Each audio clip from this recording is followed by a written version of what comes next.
आता तुम्ही पोरांनो मोठी झालात, तुमची चप्पल बापाला यायला लागली आणि तुम्ही एकदा बापाच्या खांद्याला आलात ना, मग बाप तुम्हाला रागवत नाही, तुम्हाला ओरडत नाही, तो फार काही बोलत नाही.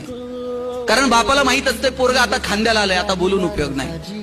पण बापाची तुमच्याकडनं अपेक्षा आहे, तुम्ही इंजिनिअरिंगला ऍडमिशन घेतलं, हॉस्टेलला राहताय, बापाला वाटत असतंय की पोरगा आता इंजिनिअरिंग पास आउट होईल, आता कुठेतरी नोकरीला लागेल, माझा भार थोडासा हलका होईल.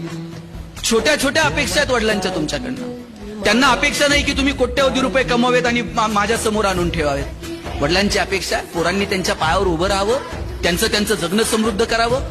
बापाची अपेक्षा असते पोरांना आपलं नाव पुसावं. कोणत्या अर्थानं पुसावं? आतापर्यंत तुमची ओळख काय? अमुक अमुक यांचा मुलगा. वडिलांची अपेक्षा आहे एक दिवस असा आला पाहिजे, अमुक अमुक साहेब आहेत ना, त्यांचे वडील आहेत बरं काय, इथपर्यंत ओळख आली पाहिजे.